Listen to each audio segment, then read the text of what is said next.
Plaisir des yeux garanti ce week-end à l'occasion du 3e salon du modélisme.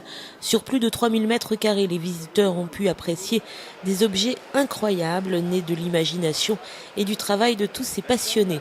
Au hasard des allées, des trains bien sûr, installés sur des parcours superbes où tous les détails sont travaillés à l'extrême et où les locomotives à vapeur rivalisent avec les trains de légende. Des machines agricoles également, nouveauté d'ailleurs de cette 3e édition du salon. Machines qui travaillent comme des vraies, démonstration à l'appui, puisque les tracteurs ont labouré tout le week-end des lopins de terre.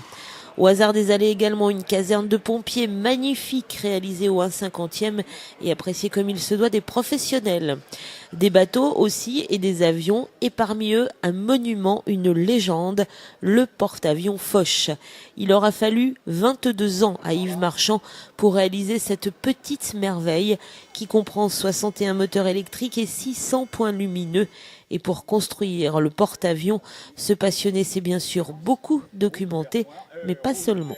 Alors pour la construction, je me suis documenté, j'étais donc à Toulon et je suis monté à bord 7 fois 4 heures. Donc la première visite, c'était une visite d'1 heure parce que je me suis fait passer pour, disons, la famille d'un marin. Je suis monté à bord et ensuite, de fil en aiguille, quand ils ont vu ma réalisation, donc j'ai pu monter plusieurs fois.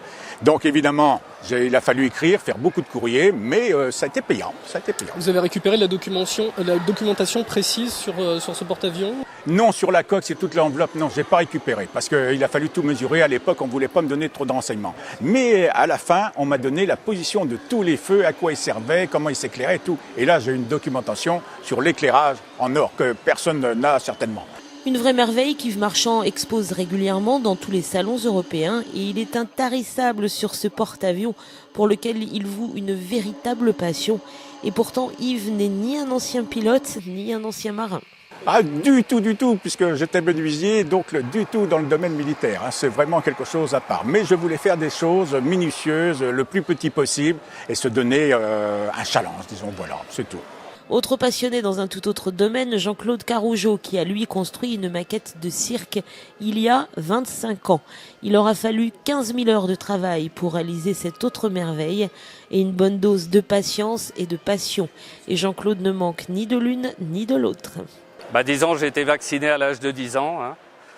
J'ai 62 ans à l'heure actuelle et je suis tombé dans le chaudron du cirque. Pourquoi, je ne sais pas, mais à l'heure actuelle, c'est le grand amour. On voit d'ailleurs, vous avez exposé d'ailleurs une photo où vous montrez dès l'âge de 10 ans votre passion. Tout à fait, c'est un petit peu la preuve de ce long parcours, finalement, toute une vie pour la passion du cirque.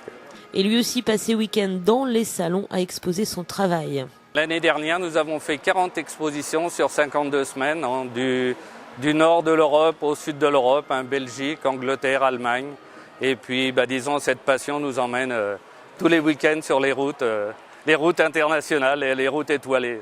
Jean-Claude ne compte pas s'arrêter là puisqu'avec sa femme, il est en train actuellement de reconstruire une maquette de cirque plus moderne. En tout cas, les avis des visiteurs sont unanimes. Ce salon est une vraie réussite et les exposants sont d'ores et déjà prêts pour la prochaine édition. Cette année, on a eu une forte demande d'exposants et ce qui est paradoxal, c'est qu'il y a des exposants qui viennent voir les expositions pour se dire, en fin de compte, c'est une belle expo. Luçon, c'est sympa, il y a des belles structures, l'accueil est convivial. Et donc déjà, j'ai plein de cartes de visite pour faire encore une 4e expo, encore plus diversifiée et plus dense. Une belle réussite donc, et l'on attend maintenant avec impatience la 4e édition de ce salon du modélisme.